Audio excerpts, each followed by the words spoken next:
The wind howled across the Antarctic landscape, whipping snow into blinding clouds that stung the face of Dr. Alex Miller. His small research team trudged behind him, their bright orange parkas standing out against the endless white. Their mission was simple: study climate patterns.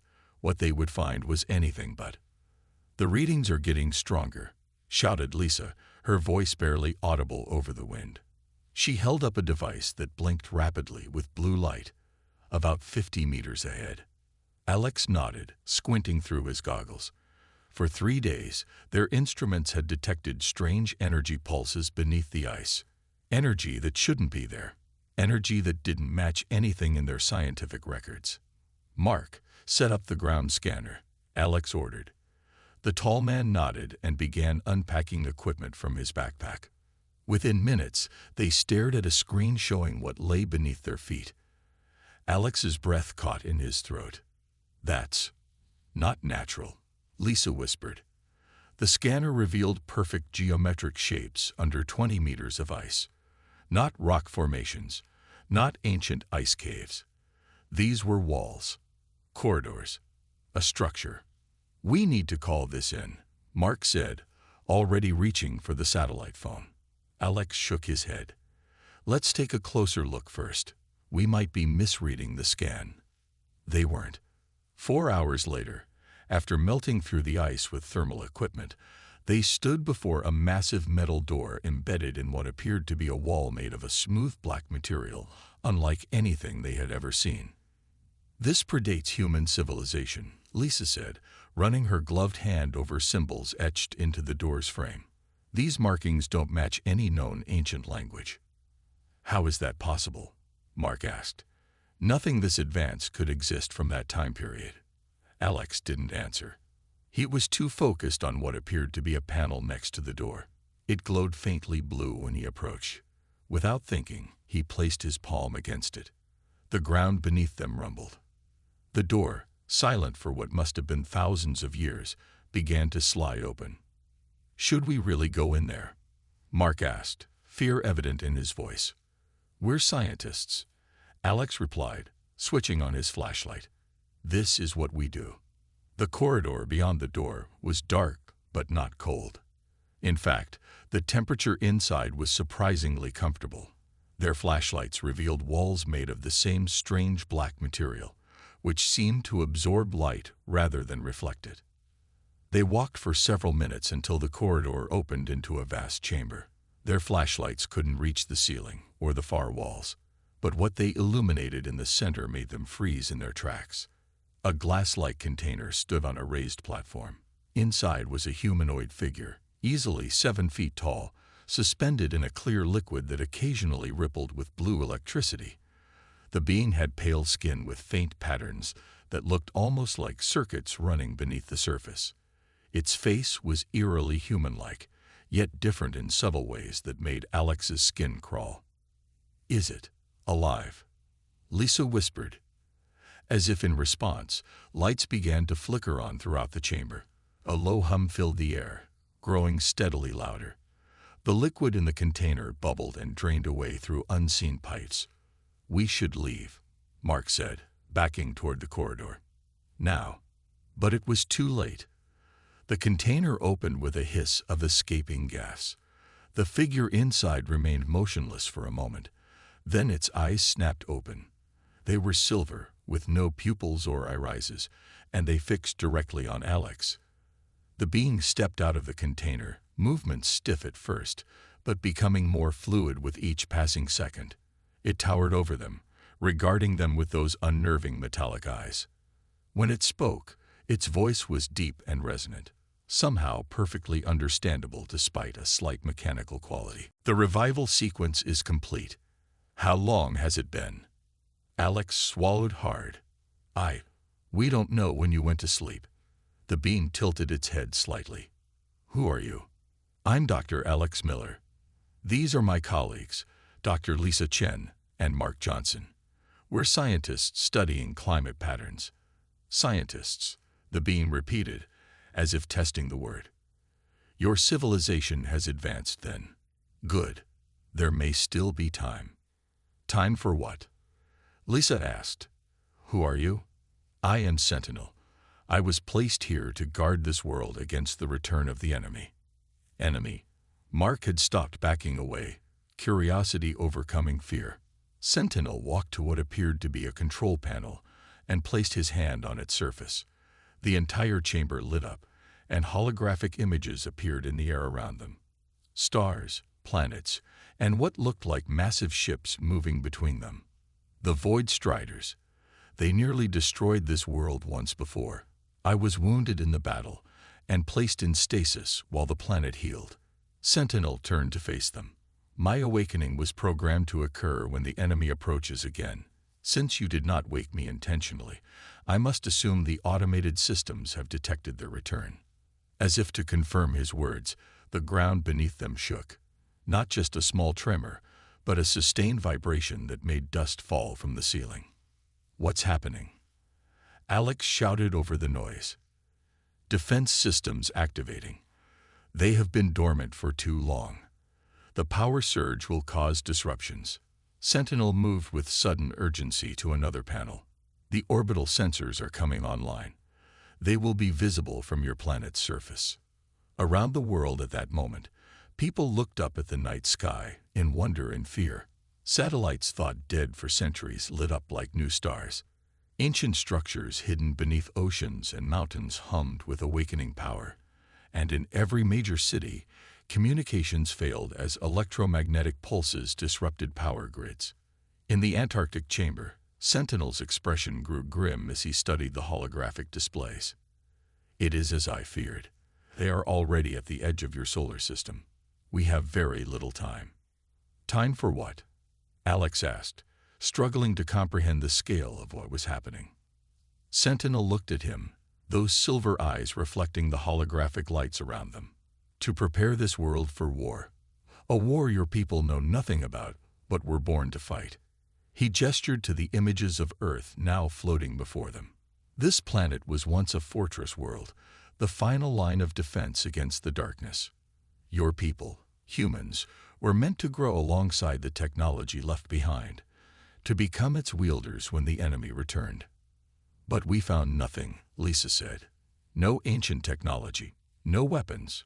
"You were not looking correctly," Sentinel replied. "The moonlight roads will show you the way." As if on cue, one of the holograms shifted to show the moon, full and bright in Earth's night sky. From its surface, faint lines of silver light extended down to the planet, connecting to specific points around the globe. "What are those?" Mark asked. "The paths to salvation," Sentinel answered. "Or to doom, if we cannot walk them in time." Outside, the Antarctic sky filled with dancing lights as aurora-like patterns spread across the heavens. The lost guardian had awakened, and with him, Earth's true purpose was revealed. The darkness was coming, and it would fall over the moonlight roads. The skies above Earth changed overnight. What looked like new stars appeared in orbit, blinking with strange patterns of light. Military bases worldwide went on high alert as radar systems detected objects that hadn't been there the day before. In Washington, D.C., General Jack Thomas paced the length of the underground command center. Screens around him showed satellite images of the anomalies, along with news footage of the global blackouts that had struck major cities. "So you're telling me these objects just appeared?" Jack asked, stopping in front of a nervous-looking analyst. "Yes, sir. But the strange part is, some of them seem to have been there all along, like they were hidden somehow. Hidden objects in Earth orbit. That's impossible." A woman in a lab coat approached, tablet in hand. "Not impossible, General. Just beyond our technology. I'm Dr. Emma West from NASA. We think these objects have been disguised as natural satellites, asteroids, small moons that we've cataloged for years." Jack's phone buzzed. The president was calling an emergency meeting. Before he could answer, all the screens in the command center flickered and changed. The same image appeared on every monitor. The Antarctic research facility where, unknown to Jack, Sentinel had awakened 12 hours earlier. "What the hell?" Jack muttered. On screen, a tall, inhuman figure stood beside three people in orange parkas. The being called Sentinel looked directly at the camera. To all military and government leaders watching this broadcast, I am Sentinel, guardian of Earth. I have awakened because your world faces extinction. The enemy approaches. You must prepare. The feed cut to images of massive objects moving at the edge of the solar system, dark shapes that seem to absorb the starlight around them. These are the Void Striders, Sentinel's voice continued. They feed on light and life. They will consume your world as they have consumed countless others. In the Antarctic facility, Alex watched as Sentinel broadcast his warning using technology that somehow bypassed all Earth's communication systems. Lisa and Mark stood nearby, still trying to process everything they had learned in the past 12 hours.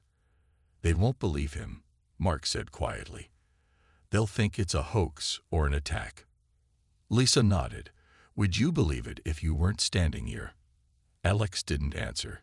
He was watching Sentinel, who continued to operate the ancient systems with fluid movements.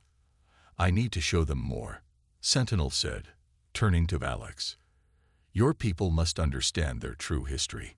The screens around the world changed again, now showing images of Earth from thousands of years in the past. Cities unlike any in human history stood where there were now only ruins or wilderness. Strange aircraft moved through ancient skies, and humans worked alongside beings similar to Sentinel. Earth was once the fortress world of the Alliance, Sentinel explained to the millions now watching. The last line of defense against the Void Striders. When they attacked, the battle nearly destroyed this planet. I and other Guardians fought to drive them back, but at great cost. The images showed devastating warfare, darkness spreading across continents, strange weapons firing from the ground into space. The survivors placed me in stasis while the planet healed. Humans were meant to evolve alongside the technology left behind, so that when the enemy returned, you would be ready. But something went wrong. Knowledge was lost, technology forgotten. In Washington, Jack Thomas watched with a mix of disbelief and growing dread. The president's voice came through on the speakerphone. General, I want you on the first plane to Antarctica. Find out if this is real. 24 hours later, Jack stepped off a military transport plane at the hastily established base near the ancient facility. He was greeted by Alex, who looked like he hadn't slept in days. Is it true? Jack asked without preamble. All of it. See for yourself, Alex replied, leading him toward the entrance. Inside, Jack came face to face with Sentinel. The Guardian towered over him, those silver eyes studying him with unsettling intensity. You have a warrior's spirit, Sentinel said. Good. We will need that. I need proof, Jack demanded. Real proof that these Void Striders exist and are a threat. Sentinel nodded. Come with me. He led Jack deeper into the facility, to a room they hadn't explored before. At its center stood what looked like a pool of liquid metal. This is a viewer. It shows real-time images from the orbital sensors. Sentinel touched the surface of the pool, and it transformed into a three-dimensional image of the solar system. At its edge, massive black shapes move slowly but deliberately toward Earth. They are still far, but moving faster than your instruments can detect. They bend light around them, creating blind spots in your observation systems. Jack stared at the shapes, counting at least 20 massive vessels and hundreds of smaller ones. How do we fight them? He asked, his military mind already calculating Earth's chances based on what he was seeing. The odds weren't good. With the weapons that were left behind, Sentinel replied. Hidden all around your world, waiting to be awakened. If these weapons exist, why haven't we found them? Because they can only be seen in moonlight. The moonlight roads are pathways to the hidden arsenals, visible only when bathed in the reflection of your sun off your moon's surface. Jack shook his head. That sounds like magic, not technology. To primitive cultures, advanced technology often appears as magic, Sentinel said. The moonlight roads use properties of light your science has not yet discovered. Above them, the facility rumbled as more ancient systems activated. Sentinel looked up sharply. They have sent scouts ahead of the main fleet. First contact will occur within hours. Hours? Jack's training took over. I need to alert our forces, prepare defenses. Your weapons will be useless against them, Sentinel interrupted. But we have time to activate the first of the ancient defenses. He turned to Alex. The closest arsenal is beneath the ocean, 200 kilometers east of here. We must reach it before sunset, when the moon rises. Alex looked uncertain. How do we get there? We don't have a vessel that can. Sentinel walked to a wall and pressed his hand against it. The wall slid open, revealing a hangar containing what looked like a sleek aircraft, but with no visible engines or wings. This transport has been waiting for thousands of years. It still functions. Jack's phone buzzed with incoming alerts. He looked at the screen and felt his blood run cold. Multiple unknown objects entering Earth's atmosphere, he read aloud. Moving at impossible speeds. Sentinel's expression darkened. The scouts have arrived sooner than expected. We must move now. As they boarded the ancient craft, satellite images showed dark shapes descending through Earth's atmosphere. Wherever they passed, electronics failed, communications went dead, and darkness, deeper than normal night, spread in their wake. The Void Striders had returned to finish what they started long ago. Humanity's only hope lay in the ancient Guardian and the forgotten weapons hidden along the moonlight roads. The true war for Earth's survival had begun. The ancient transport moved silently through the ocean depths. Inside, Jack, Alex, and Sentinel watched through a transparent front section as dark waters rushed past. No bubbles formed around the craft, no engines roared. It simply sliced through the sea as if it were air. How is this possible? Jack asked, running his hand along the smooth interior wall. Phase technology, Sentinel replied. It shifts the craft partly out of your physical dimension, reducing resistance. Alex looked up from a small device Sentinel had given him. The scout ships have landed in 12 locations across the globe. Military forces are engaging, but their weapons do nothing. Sentinel finished grimly. The Void Striders feed on energy. Bullets, missiles, even your nuclear weapons would only make them stronger. The craft began to slow as they approached what appeared to be an ordinary section of the ocean floor. Sand, rocks, and sea plants covered a flat area surrounded by higher ridges. There is nothing here, Jack said, peering through the viewport. Sentinel checked the position of the moon, visible through the water above them. Wait. As they watched, a shaft of moonlight penetrated the water, touching the ocean floor. Where it landed, the sand began to glow with silver light. Lines spread outward, forming complex patterns across the seafloor, a road made of light. The Moonlight Road, Alex whispered. Sentinel guided their craft to land at the edge of the glowing pattern. We must walk the path on foot. The transport cannot cross. They donned what looked like thin bodysuits that Sentinel assured them would protect them from the crushing ocean pressure. When they exited the craft, Jack expected to feel the water's weight, but instead found he could move normally, breathing comfortably inside a bubble of air that surrounded his head. Follow exactly in my footsteps, Sentinel instructed. Step only on the moonlight. They walked single file along the glowing path. As they approached the center, the light grew brighter, illuminating a massive shape beneath the sand. With each step they took, more of the structure revealed itself, sand sliding away as if being pulled by an invisible force.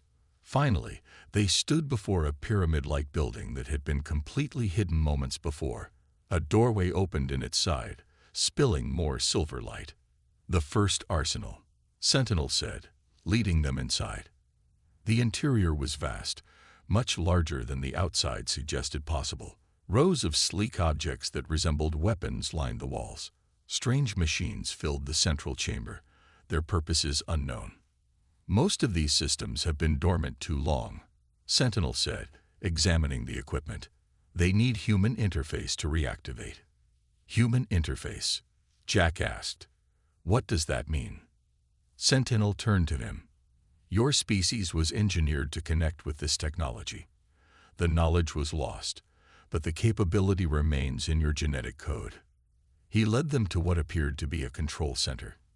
In its middle stood a round platform with handprints embedded in its surface. "Place your hands here," Sentinel instructed Jack. Jack hesitated, then stepped forward. When his palms touched the impressions, a jolt ran through his body. The platform lit up, and suddenly the entire chamber hummed with energy. Displays activated around them, showing images of Earth's surface and the approaching Void Strider fleet. "It recognizes you," Sentinel said with satisfaction. "Just as I hoped." "What did I just do?" Jack asked, his hands tingling. "You awakened the first defense system. Look." On the displays, they watched as massive structures began to rise from the ocean floor in locations around the globe. Like giant flowers opening to the sun, they unfurled metal petals that reached toward the sky. "Shield generators," Sentinel explained. "They will protect major population centers from the Void Strider's ability to absorb light and energy." Alex pointed to another screen, showing military units engaging with dark, shapeless creatures near a small town. The human weapons fired but seemed to pass through the beings without effect. "How can we fight them if weapons don't work?" he asked. Sentinel walked to a wall and pressed his hand against it. A section slid open, revealing a row of what looked like sleek rifles, but with no visible barrels or triggers. "These weapons don't fire energy the Void Striders can absorb. They disrupt the phase state that allows the Striders to exist in your dimension." He handed one to Jack, who tested its weight. "How do I use it?" "It reads your intent through the neural lacing in the grip. Point and think." Jack aimed at a mark on the far wall and concentrated. A pulse of white light shot from the weapon, leaving a smoking hole in the metal wall. "We can't arm everyone with these," Jack said. "There aren't enough." "No," Sentinel agreed, "but we can arm enough to protect the remaining arsenal locations until they're activated." A loud alarm sounded through the chamber. On the screens, they saw dark shapes diving into the ocean, heading directly toward them. "They've detected our activation," Sentinel said urgently. "We need to leave. We need to get these weapons to the surface," Jack insisted, gathering as many as he could carry. As they hurried back to their craft, carrying armfuls of the phase rifles, the moonlight road beneath them flickered. The scout ships were approaching fast, their presence somehow disrupting the light pathway. "They're cutting off our escape," Alex shouted as the path ahead of them dimmed. Jack made a quick decision. "Sentinel, get Alex back to the surface with these weapons. I'll hold them off." "You cannot fight them alone," Sentinel argued. "I'm not running," Jack said firmly, raising one of the phase rifles. "This was my duty all along, wasn't it? This is why humans exist." Sentinel studied him for a moment, then nodded. "You understand faster than I expected." He handed Jack a small device. "This will guide you to the next arsenal location. We will meet you there." As Sentinel and Alex continued toward the transport, Jack turned to face the approaching darkness. The Void Strider scouts moved like living shadows through the water, absorbing all light they touched. Where they passed, the moonlight road vanished. Jack raised his weapon and fired. The pulse caught the lead Strider, causing it to writhe and shrink. He fired again and again, creating a barrier of disruption that the creatures couldn't cross easily. In his mind, something strange was happening. Knowledge he shouldn't have filled his thoughts, combat techniques, understanding of the weapons, awareness of his surroundings that felt superhuman. "The genetic memory," he whispered to himself. "It's activating." He fought with growing confidence, each shot more precise than the last. When his weapon's charge depleted, he instinctively knew how to recharge it using his own body's energy, another hidden capability of his supposedly ordinary human form.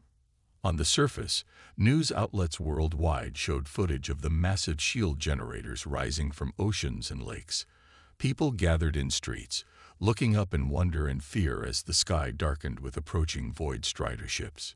Humanity was learning the truth that they were not just random evolutionary accidents on a backwater planet. They were created for a purpose. They were meant to be warriors against the darkness. And in the deep ocean, fighting alone against the advanced scouts of that darkness, Jack Thomas became the first modern human to embrace that destiny fully. The lost knowledge flowing through his blood told him one thing clearly. This was just the beginning of awakening humanity's true potential. 3 days after the first arsenal's activation, the world had changed beyond recognition.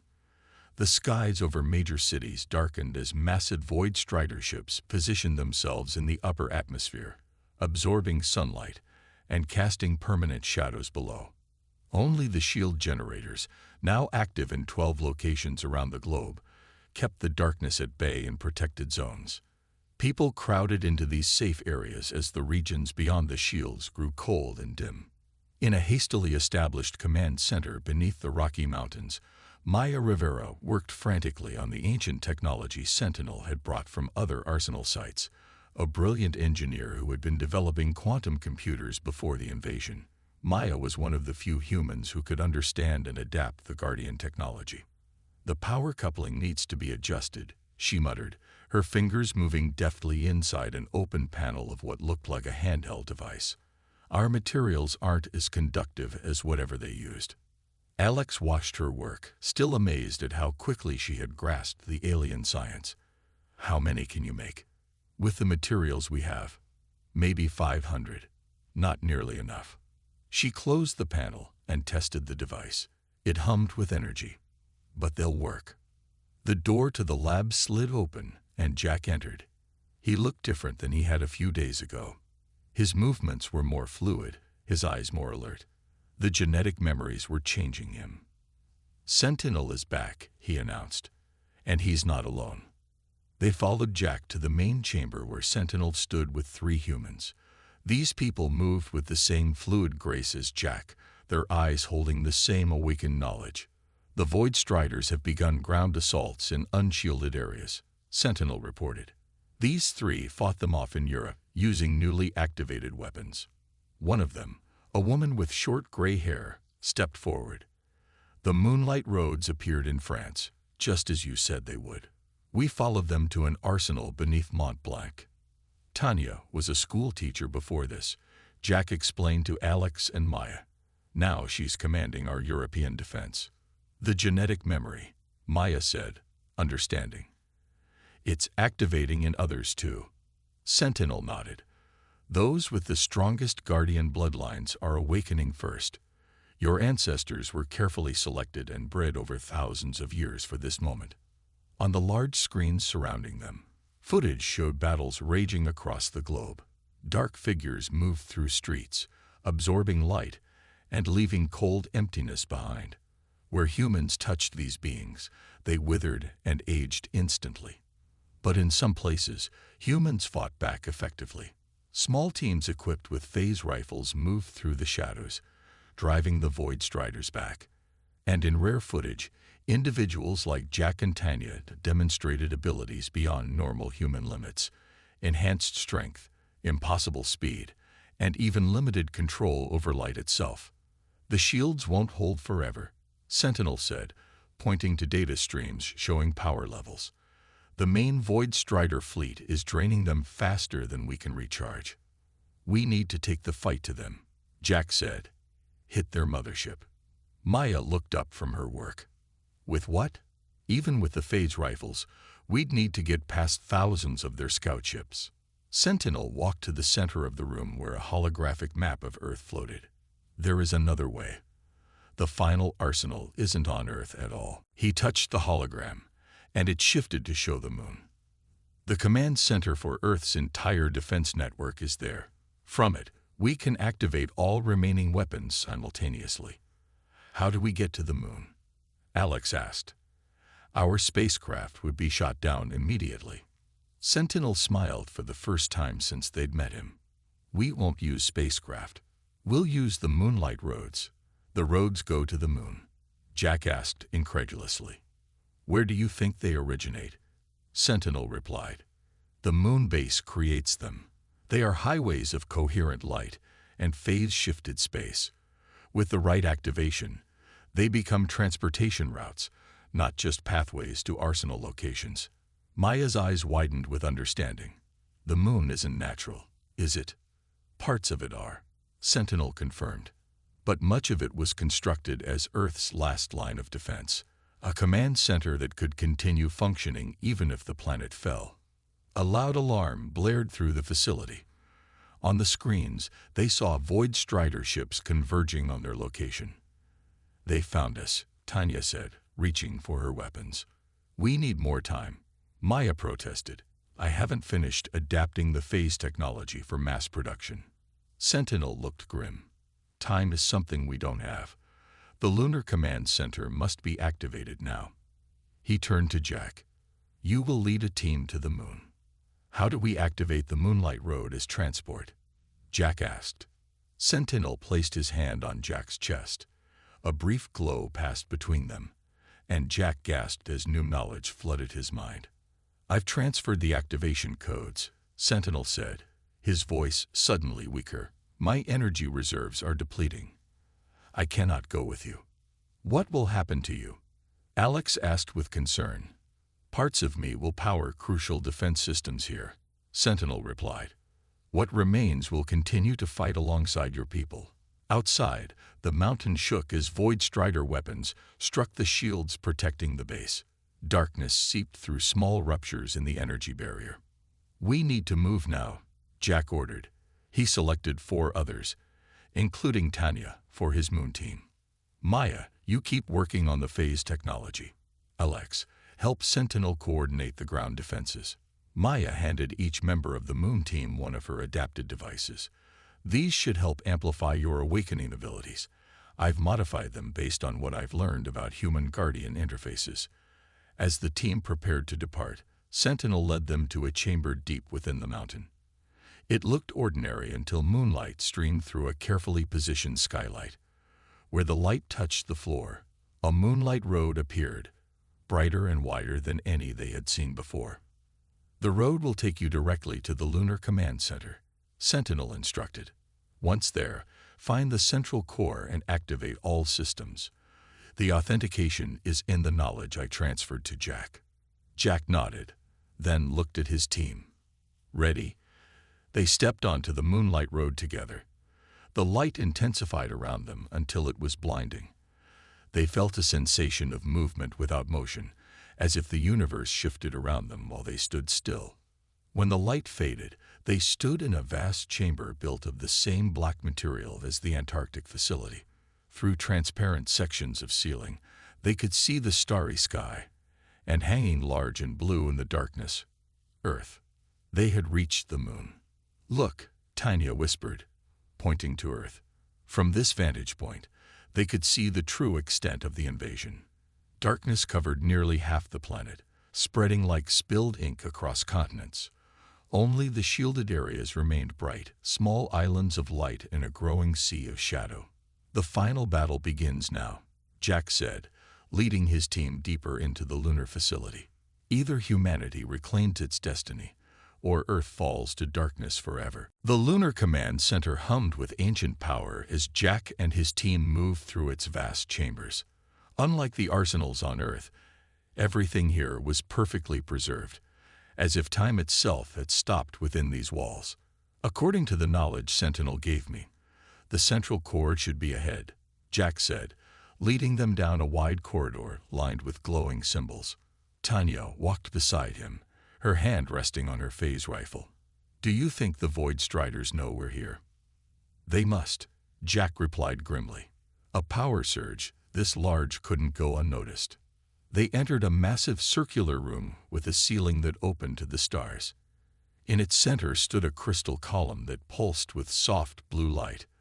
Around it, dozens of control stations waited silently. "This is it," Jack said, approaching the crystal. "The heart of Earth's defense network." As Jack placed his hands on the crystal's smooth surface, images flooded his mind. Star maps, weapon schematics, historical records dating back thousands of years.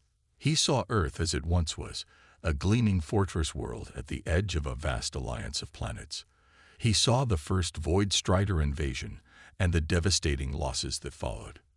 And he saw Sentinel, not as the solitary guardian they had awakened, but as one of thousands like him, fighting alongside ancient humans who wielded powers their descendants had long forgotten.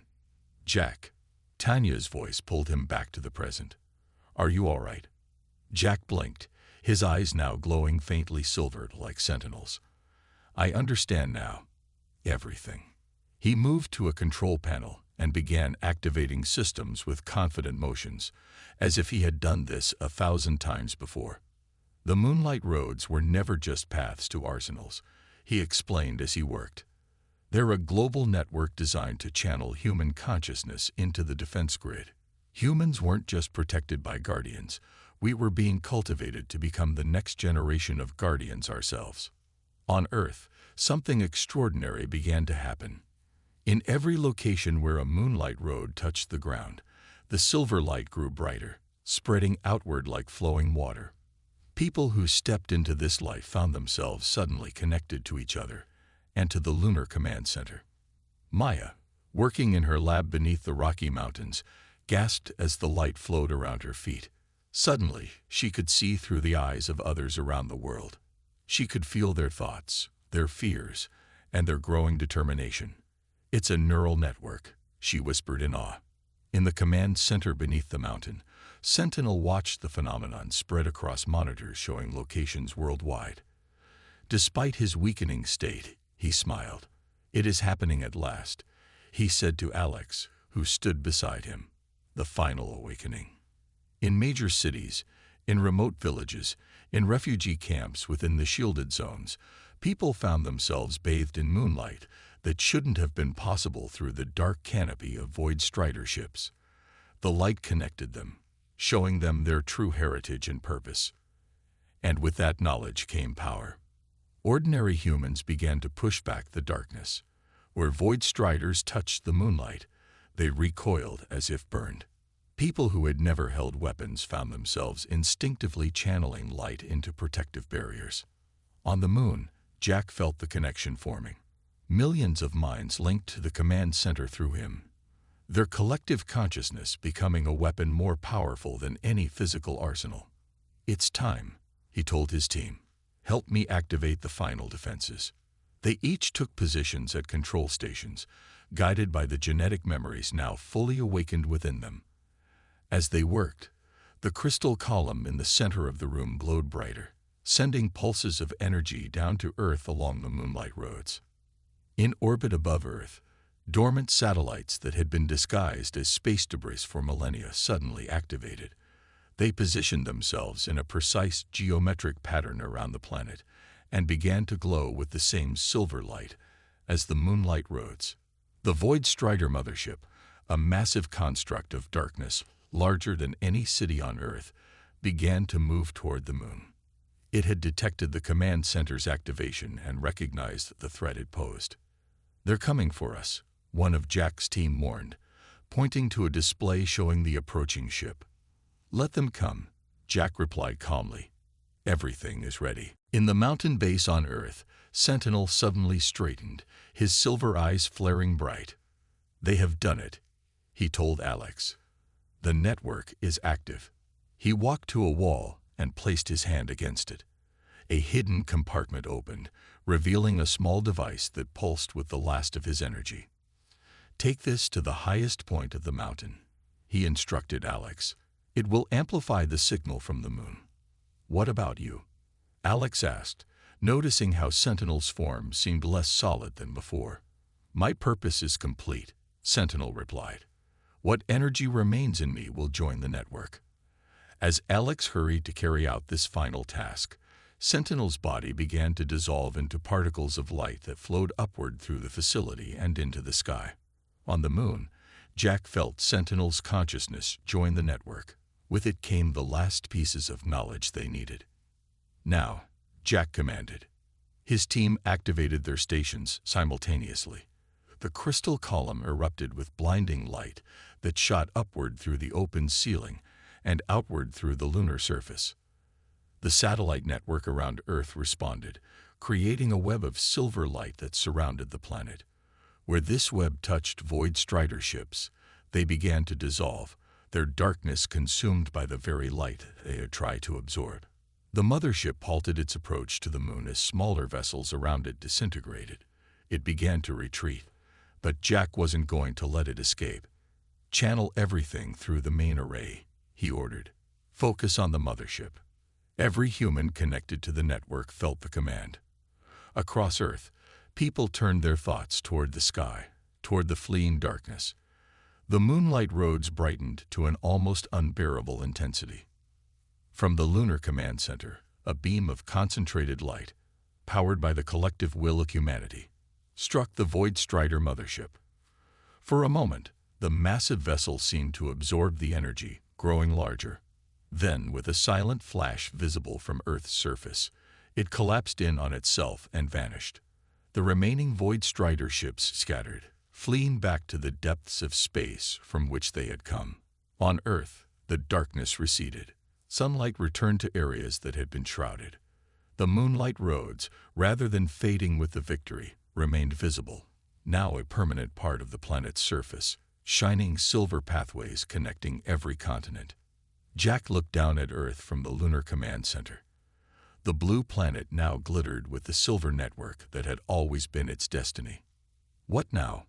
Tanya asked, standing beside him. "Now we rebuild," Jack replied. "And prepare. The Void Striders will return someday, and there are other threats in the darkness between stars."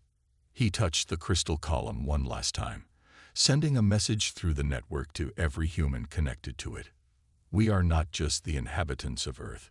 We are its guardians, and the light we protect shines across the universe." Across Earth, the message resonated in millions of minds. Humanity had discovered its true heritage and purpose. The lost guardian had awakened them. And though Sentinel was gone, his legacy would continue through the race he had helped to create. The moonlight roads would never darken again. The bright lights of Colony 7 shone like a beacon in the dark valleys of Planet Meridian. From his office window, Administrator Tom Wilson watched the evening shift workers heading to their posts. 4 years ago, these buildings had been nothing but metal shells dropped from orbit. Now, nearly 500 people called this place home. "Still admiring your kingdom." Chief Engineer Maria Rodriguez walked in, carrying 2 steaming cups. Wilson smiled, taking the offered drink. "Not a kingdom. Just a small corner of humanity that somehow works." "Small but mighty," Rodriguez said, standing beside him. "Harvest numbers came in. We're 10% above targets." "Earth will be pleased," Wilson said, but his smile didn't reach his eyes. The truth was, Earth hadn't been pleased about anything from Colony 7 in a long time. The last official transmission had come 3 months ago, and even that was just automated systems checks. "Any word from command?" Rodriguez asked, reading his thoughts. Wilson shook his head. Nothing new. Still transmission delays due to solar activity. Both knew it was a lie. The communication array was working perfectly. Earth was simply not responding. The next morning, Wilson sat alone in the communications room, sending his daily report. He kept sending them, even though responses had stopped coming. It was part duty, part hope. "This is Administrator Wilson, Colony 7, Day 1523 on Meridian. All systems functional. Population 497. Food production exceeding targets. Construction of southern habitat complete." He paused, then added, "Request update on supply mission ETA. Previous scheduled arrival has passed by 60 days. Please advise." He hit send and waited. The message disappeared into the void of space, racing toward a home planet that seemed to have forgotten them. The door slid open, and David Mitchell, head of security, stepped in. "You need to see this, sir." Mitchell led Wilson to the monitoring station, where a technician named Jamie Taylor sat, eyes fixed on her screen. "Show him," Mitchell ordered. Taylor tapped her keyboard, and a waveform appeared. "I picked this up 3 hours ago. It's not one of ours, and it's definitely not natural." "What is it?" Wilson asked, leaning closer. "A signal From deep space, beyond our system. Taylor looked up, her eyes wide. Sir, I think there's something out there watching us. Wilson called an emergency meeting of department heads in the colony's small conference room. Rodriguez, Mitchell, Dr. Lee from Medical, and Farming Chief Peterson all listened as Taylor explained the signal. It's repeating every 93 minutes. The pattern is too precise to be random space noise, Taylor concluded. Could it be from Earth? A probe? Peterson asked. Rodriguez shook her head. We'd know the signature. This is different. Different how? Wilson pressed.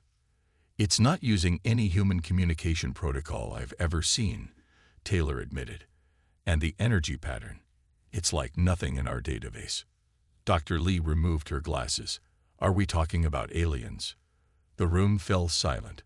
Humanity had spread to a dozen star systems, but had never encountered intelligent alien life.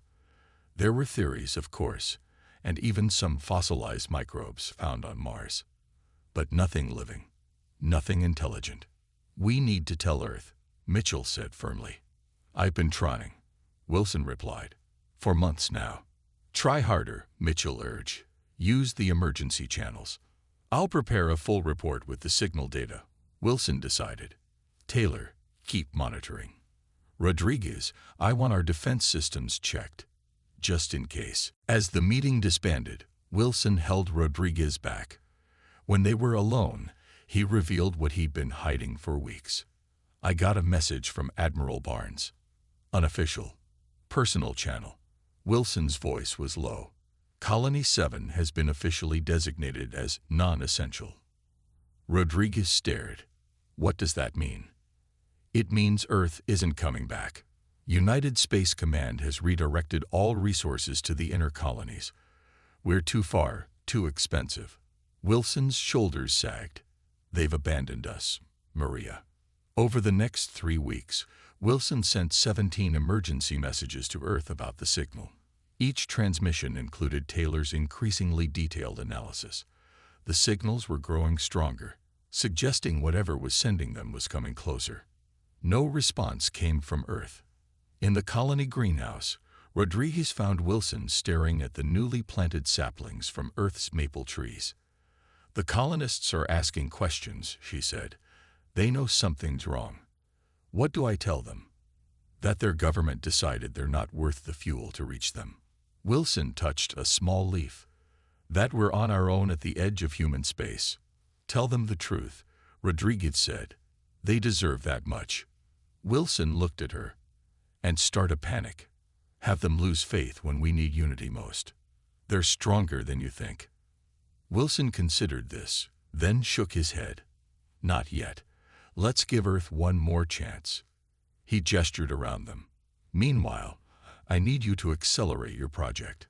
Rodriguez nodded. Her project was unofficial, bunkers built deep in Meridian's bedrock, designed to hide the colony if needed. Only 6 people knew about it.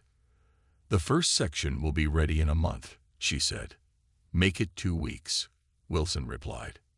Taylor's voice crackled over Wilson's personal communicator. At 3 a.m., sir, you need to come to the comm center. Now. When Wilson arrived, Taylor was bouncing with nervous energy. The signal changed. It's broadcasting in pulses now. And she hesitated. It's reacting to our own transmissions. What do you mean, reacting? When we send a message to Earth, it sends back a similar pulse within minutes. It's like, she searched for words, like it's studying our communications. Wilson felt a chill. Have you told anyone else? No, sir. Just you. Keep it that way. Wilson made a decision. From now on, we stop sending messages to Earth. Sir, if something out there is tracking our communications, I don't want to lead it straight to us. Later that day, Wilson gathered his leadership team. The time for secrets was ending. I believe we are not alone in this part of space, he announced. And I also believe that whatever is out there, Earth is not coming to help us deal with it. He laid out everything. The non-essential designation, the bunker project, and the signal's response to their transmissions. From now on, we operate as if we are the only humans who can protect ourselves, Wilson concluded. We don't know what's coming, but Colony 7 will be ready. As his team dispersed with their new reality, Wilson returned to his window view of the colony.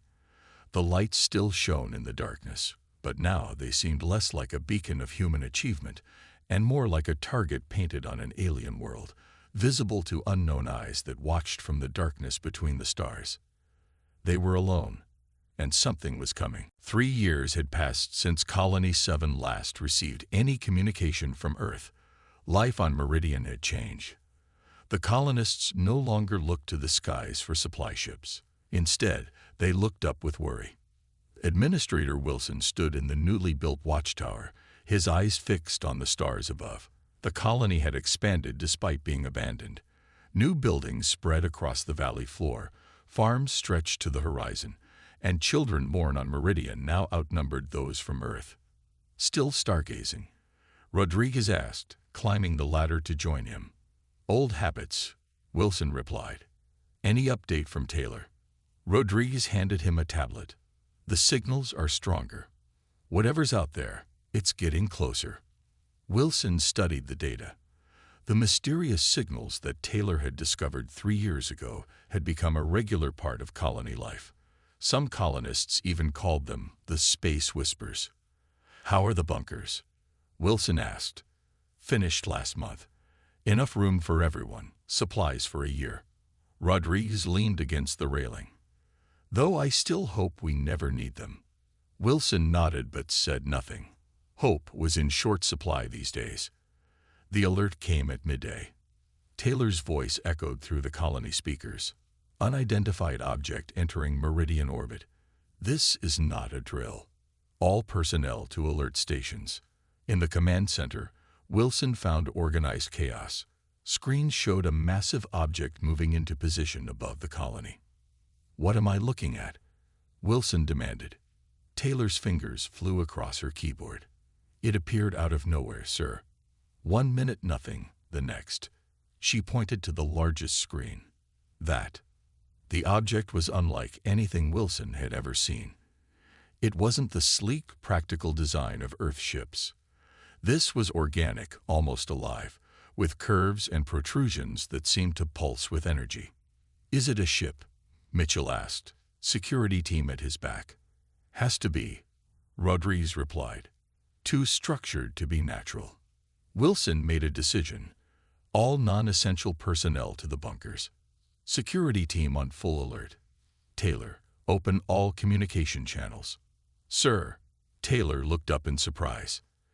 If they've come this far to find us, they already know we're here. Wilson straightened his jacket. Let's talk to them. It took 30 minutes before the response came. The command center screens flickered, then filled with an image that made everyone step back. The being on screen was tall and thin, with skin like polished metal. Its head was elongated, with 3 glowing eyes set in a triangle pattern. When it spoke, its mouth didn't move. Instead, colors rippled across its torso. Humans of Earth Colony. The translation software struggled to interpret the strange sounds. You occupy Dominion territory. This violation has been noted. Wilson stepped forward.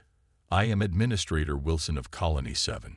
We were unaware this planet belonged to anyone. We come in peace and wish to establish friendly relations. The alien's eyes blinked in sequence. There are no friendly relations with the Dominion. There is only the Dominion. You will surrender this outpost and prepare for processing. Processing? Wilson asked, but the communication cut off. Rodriguez grabbed Wilson's arm. That didn't sound good. No, Wilson agreed. It didn't. 6 hours later, smaller ships descended from the main vessel. They didn't land but hovered above the colony, casting dark shadows. Wilson had organized an emergency council. Representatives from each colony department crowded into the command center. We have 3 options, Wilson explained. Surrender, fight, or hide. Fight with what? Peterson asked. We're farmers, not soldiers. The mining equipment could be repurposed, Rodriguez suggested. And we have the emergency defense systems. Dr. Lee shook her head. Those were designed to deal with angry local wildlife, not alien invaders. What about hiding?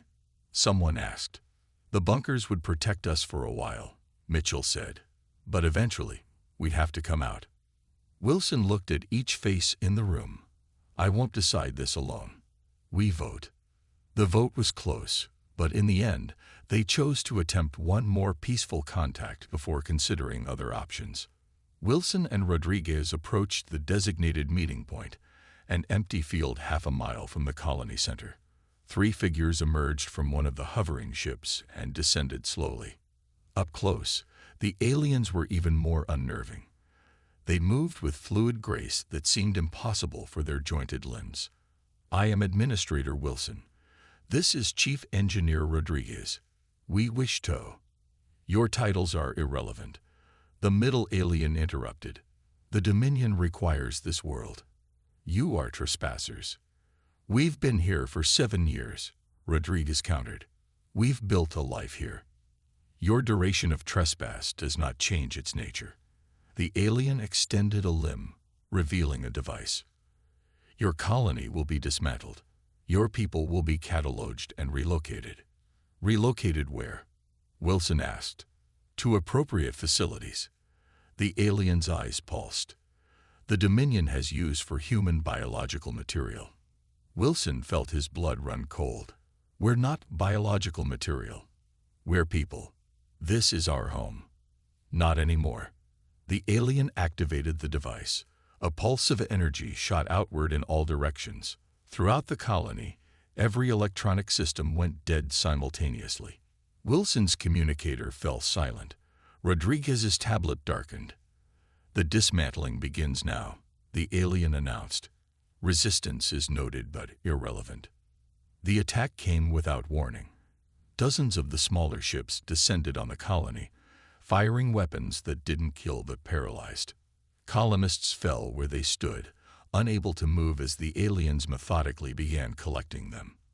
Wilson, Rodriguez, and those closest to the command center managed to reach the emergency bunker entrance before the paralysis wave hit them.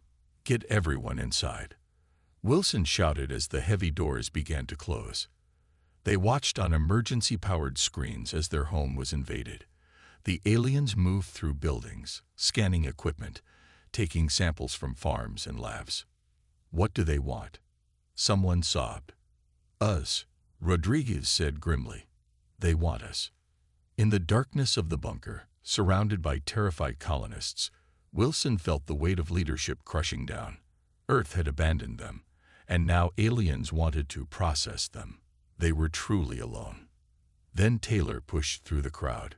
Sir, the experimental transmitter in Bunker 3 is still working. It's shielded against energy pulses. Can you send a message to Earth?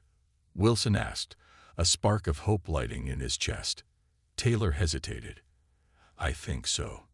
But will they even listen? Wilson looked around at the frightened faces of his people. They have to. Send everything. What happened, who these aliens are, what they said about using humans. And if Earth still doesn't come? Mitchell asked quietly. Wilson's jaw tightened. Then we fight. Not as Earth's colony, but as humans of Meridian. This is our home now. And we're not giving it up without a fight.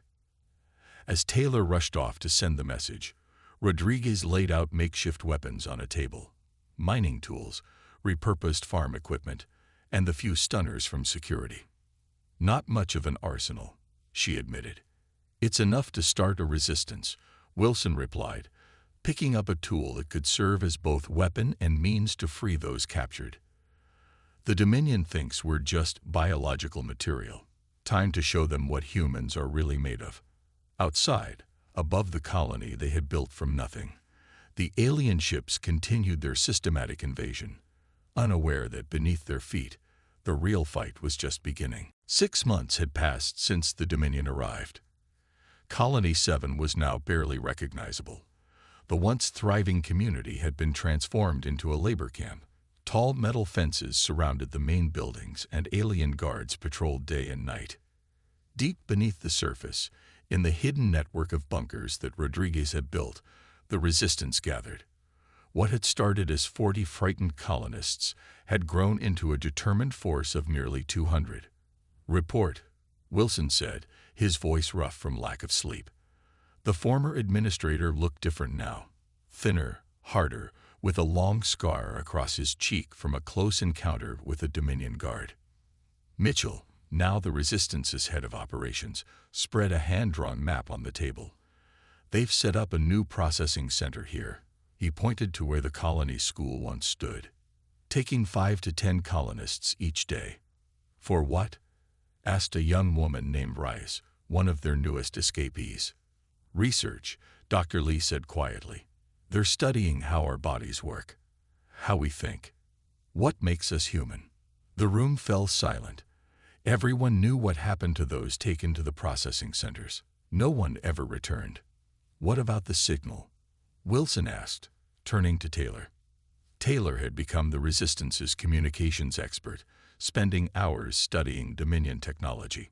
"Still transmitting. I've modified the emergency beacon to pulse at random intervals so they can't track it." "Any response from Earth?" Rodriguez asked the question everyone was thinking. Taylor shook her head. "Nothing." Wilson straightened up.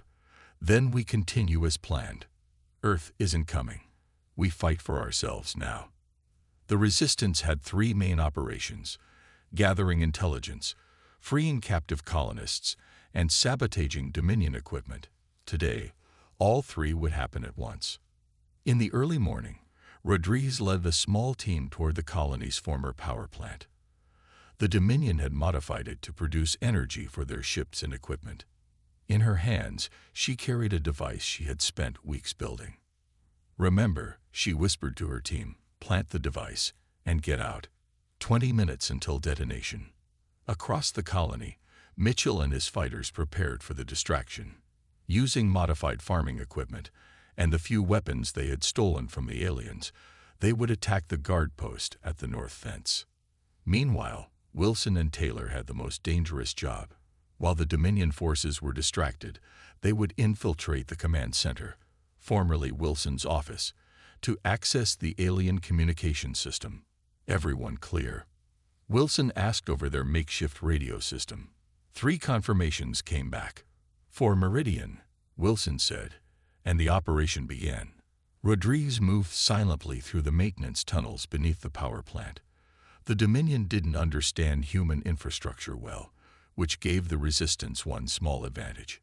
"Here," she whispered, pointing to a junction box. "This connects to their main power converter." Her teammate, an electrician named Foster, helped her wire the device into place. It wasn't a bomb. They couldn't risk destroying the plant completely. Instead, it would create a massive power surge, overloading the Dominion systems. "Set," Rodriguez confirmed. 19 minutes. Mitchell crouched behind the remains of the colonists' first greenhouse. His team of 15 was spread out, ready to spring into action. "Remember," he said into his radio, "we're not trying to kill them. Just keep them busy and pull them away from the command center." He checked his watch. 5 minutes. Wilson and Taylor hid in the shadows near the command center. 2 alien guards stood at the entrance, their weapons held ready. "Think you can get us in?" Wilson whispered. Taylor nodded, holding up a small device she had cobbled together from stolen Dominion technology. "Their door systems operate on a frequency pattern. I've been recording it for weeks." Wilson squeezed her shoulder. "Earth's loss was our gain when they sent you here." Taylor managed a small smile. 1 minute. The operation began exactly as planned. Rodriguez's device activated, sending a massive power surge through the system. Throughout the colony, lights flickered and Dominion equipment sparked and failed. At the north fence, Mitchell's team launched their attack. Using makeshift launchers, they fired pieces of metal and stone at the guard towers. The Dominion responded immediately, sending forces to counter the assault. Wilson watched as guards ran from the command center toward the disturbance. "Now," he said to Taylor. They rushed forward. Taylor's device worked perfectly. unlocking the door with a soft click. Inside, the command center was empty except for one alien hunched over a console. Before it could react, Wilson used a stolen stunner. The alien collapsed, its metallic skin dimming. "I need 3 minutes," Taylor said, already connecting her tablet to the Dominion system. Wilson stood guard while Taylor worked. "What are we looking for?" "Anything. Their plans, communications, why they're really here." Taylor's fingers flew across the screen. "Wait, I'm getting something." Wilson glanced over her shoulder at a stream of alien symbols. "What is it?" "Messages. To someone else. Not their homeworld." Taylor's eyes widened. "Wilson, they're scared of something." "The Dominion?" "Scared. Look at these transmission patterns. They're reporting to something bigger, something they call—" She struggled with the translation. "The collective, or maybe authority. And they're using us as payment." Alarm blared, cutting their discovery short. "Time to go," Wilson ordered. They fled the command center just as Dominion reinforcements arrived. Outside, chaos had engulfed the colony. The power surge had done more damage than expected, and several alien ships were grounded, their systems offline. Rodriguez met them at the rendezvous point in an abandoned storage tunnel. "Mitchell's team is pulling back. 4 wounded, all will make it." "We got something," Wilson said, helping Taylor through the narrow passage. "The Dominion is answering to someone else, using us as currency." "Currency for what?" Rodriguez asked. "Protection, maybe," Taylor suggested. They seemed to be running from something. The implications settled over them. If the mighty Dominion was afraid, what kind of threat existed out there in the darkness of space? Back in the bunker, the Resistance celebrated their small victory. 23 colonists had been freed from work details during the chaos. It was their most successful operation yet.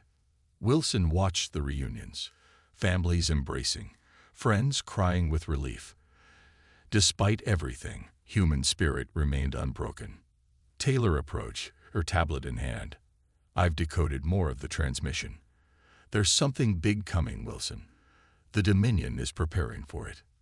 "Coming here? To Meridian?" "I think so. That's why they're processing humans so quickly." "They need to," she hesitated, "catalog us before it arrives." Wilson felt a chill run through him. "How long do we have?" "Based on their communications, a few weeks, maybe less." Wilson nodded slowly, his mind already forming a new plan. "Then we have one chance. We hit them harder. Free everyone we can, and we need to boost that emergency signal to Earth." "Earth isn't coming, Wilson," Rodriguez reminded him gently. "We've accepted that." Wilson looked at her with determination. "Maybe not, but someone out there might be listening. And if the Dominion fears what's coming, maybe we should welcome it." As the Resistance planned their next move, high above Meridian, something new entered the system. A small probe, barely detectable, bearing the insignia of Earth's United Space Command. It recorded everything it saw, then vanished back into the darkness, carrying with it the truth about Colony 7's fate. The Resistance didn't know it yet, but their signal had been heard. The question was whether help would arrive before the mysterious force that even the Dominion feared. The Resistance had 2 weeks of success. They freed more colonists, damaged Dominion equipment, and even destroyed a small patrol ship. But their luck couldn't last forever. The Dominion brought reinforcements. 3 massive ships arrived, disgorging hundreds of new troops. The aliens changed their methods too. They no longer tried to capture humans alive. Now they shot to kill. "Fall back," Wilson shouted as energy blasts tore through their hiding place. What should have been a simple sabotage mission had turned into a bloodbath. 2 Resistance fighters already lay dead, their bodies smoking from alien weapons. Rodriguez pulled him into a narrow alley. "This way." Tunnel entrance in the old storage facility. They ran, alien troops close behind. Mitchell provided covering fire with a modified Dominion weapon, but he took a blast to the shoulder before making it to safety. "How bad?" Wilson asked as Dr. Lee examined the wound in the dim light of the tunnel. "Bad," she replied, her face grim. "The energy weapon cauterized it, but there's significant internal damage." Mitchell gritted his teeth against the pain. "Worth it. We got 10 more people out." Wilson nodded, but his heart was heavy. Every operation now cost lives. The resistance was losing ground fast. Back in the main bunker, Taylor was waiting with news. "They found 3 of our supply caches," she reported, "and they're scanning for underground structures." "How long before they find us?" Wilson asked. "Days, maybe less." The room fell silent. Nearly 300 colonists now hid in the bunker network. If the Dominion found them, it would be over. Rodriguez looked at the tired faces around her. "We need to evacuate to the backup location in the mountains." "We'll never make it," Wilson argued. "Not with the wounded and children. They're watching everything now." Taylor cleared her throat. "There's something else. The thing the Dominion fears. It's coming faster than we thought. Their communications are frantic." "How soon?" Wilson asked. "Tomorrow, maybe the next day." Wilson's mind raced. What exactly are they saying about it? Taylor consulted her notes. "They call it the Judgment. They're trying to process all remaining humans before it arrives." "Why?" Dr. Lee asked. "I think," Taylor said hesitantly, "they want to prove to whatever's coming that they've claimed this planet successfully, that they've conquered the native species." Wilson paced the small room. "Then we need to show whatever's coming that the Dominion hasn't conquered us." "How do we do that?" someone asked. Wilson looked at each face in turn. "We make our final stand. Not hiding, but in the open." The plan was dangerous, perhaps suicidal, but it was their only chance. The resistance would emerge from hiding and take back the colony center. When whatever the Dominion feared arrived, they would see humans fighting, not conquered. They gathered their weapons, a mix of stolen alien technology and repurposed tools. Everyone who could fight would. The others would remain hidden in the deepest bunker. "If we don't make it back," Wilson told Rodriguez as they prepared, "leave the survivors to the mountains." Rodriguez checked her weapon. "We'll make it back." As they prepared to move out, a young colonist ran into the room. "Taylor needs you in communications. Something's happening." Wilson and Rodriguez rushed to the makeshift communications center where Taylor sat, eyes wide, staring at her equipment. "What is it?" Wilson demanded. "New signals," Taylor said, her voice shaking. "Strong ones, not Dominion, and definitely not Earth standard." "The Judgment is here," Rodriguez whispered. "No," Taylor looked up. "These signals, they're talking to each other. Military formations, hundreds of them." Before Wilson could respond, the bunker shook with a massive explosion from above. "They found us," Wilson realized. "Everyone to battle stations. Execute emergency plan now." The resistance fighters emerged from hidden exits throughout the colony, fighting their way toward the center. They were vastly outnumbered, but surprise gave them an initial advantage. Wilson led his group through the residential sector, now a twisted version of the homes they had built. Dominion troops fell back, seemingly confused by the sudden attack. "They're retreating," someone shouted. "No," Wilson said, noticing how the aliens were looking skyward. "Something's wrong." That's when he heard it, a deep rumbling that seemed to come from everywhere at once. The air itself vibrated. "Look," Rodriguez pointed upward. The clouds parted as something massive pushed through Meridian's atmosphere. It wasn't one ship, but many, a formation so vast it blotted out the sky. "Is that the Judgment?" a fighter asked, weapon lowered in awe. Before anyone could answer, the Dominion ships in orbit began firing, not at the ground, but at the newcomers. The sky lit up with energy weapons. The response was immediate and overwhelming. Beams of light shot from the new arrivals, slicing through Dominion vessels like they were made of paper. One of the large alien ships split in half, its pieces tumbling toward the planet's surface. "Take cover," Wilson shouted as debris began raining down. They watched in stunned silence as the battle above continued. It wasn't a battle at all. It was a slaughter. The Dominion fleet, so terrifying to the colonists, was being systematically destroyed. "Who are they?" Rodriguez breathed. As if in answer, Taylor's voice crackled over their communication devices. "Wilson, are you seeing this? Check your emergency frequency." Wilson fumbled with his device, tuning to the old Earth emergency channel they had abandoned years ago. The voice came through, human, clear, and strong. "Attention Colony 7. This is Commander Reed of the Earth Defense Fleet. Hold your positions. We are commencing liberation operations. I repeat, this is Earth. We have received your distress signal. Help has arrived." The resistance fighters looked at each other in disbelief. Earth had come after all. On the colony's main square, a Dominion commander was frantically trying to organize a defense when a small ship descended, sleek and deadly.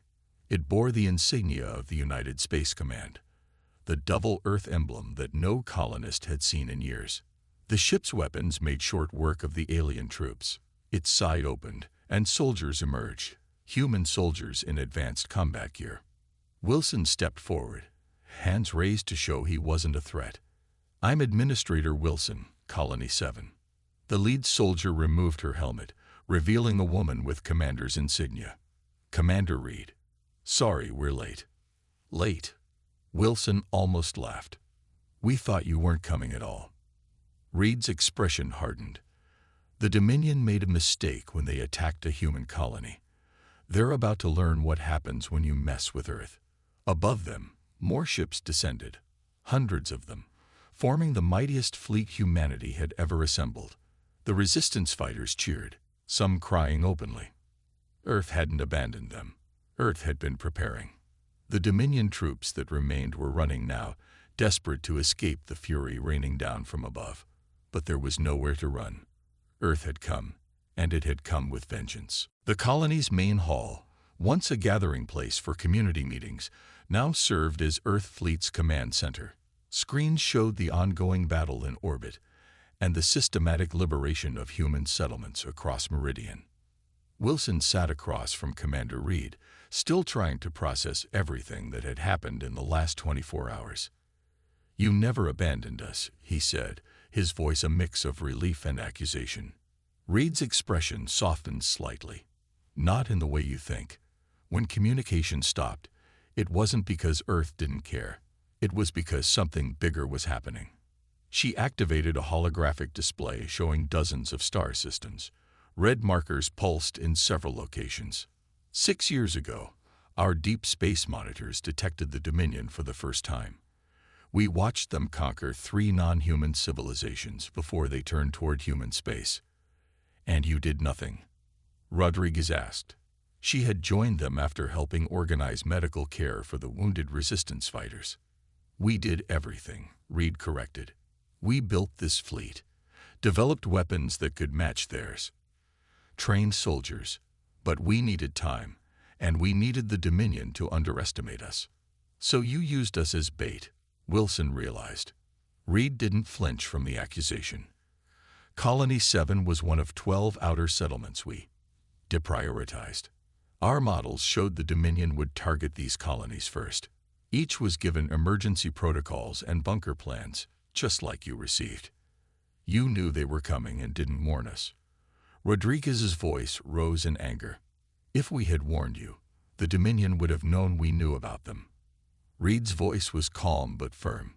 "They'd monitor all official communications. We couldn't risk exposing our knowledge." Wilson stood up and paced the room. "How many colonists died because of your strategy?"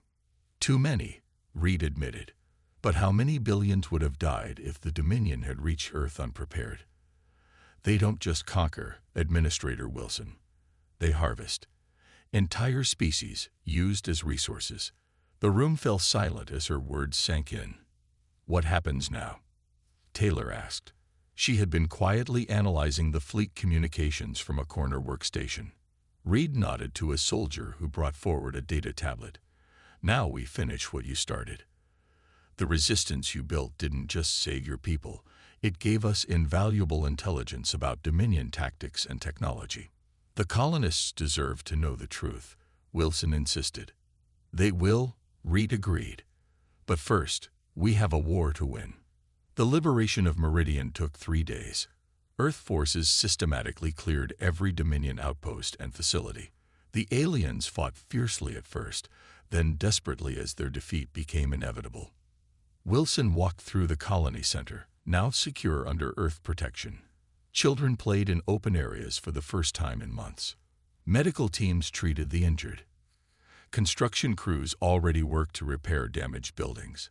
Hard to believe it's really over, Rodriguez said, joining him. Is it? Wilson wondered aloud. Reed says this is just the beginning. They watched as Earth soldiers guided a group of captured Dominion troops onto a transport ship. The aliens looked smaller somehow, less terrifying without their weapons and ships. Administrator Wilson, a voice called. Reed approached with another officer, a tall man with Admiral's insignia. This is Admiral Barnes. Wilson recognized the name immediately. You sent me the message about Colony 7 being non-essential. Barnes nodded. A calculated deception. We needed the Dominion to believe Earth had abandoned these colonies. While you built your fleet, Wilson finished. The greatest military force humanity has ever assembled, Barnes confirmed. 420 ships, 90,000 personnel, technology designed specifically to counter the Dominion. And now? Rodriguez asked. Now we take the fight to them, Barnes said. We've identified their core worlds. The Dominion has terrorized this sector of space for too long. Wilson looked around at his colony, damaged but standing. What about Meridian? What about our people? Reed stepped forward. That's partly why we're here. Earth wants to officially recognize Colony 7 as a sovereign settlement. And we want to establish a permanent military base here. Why?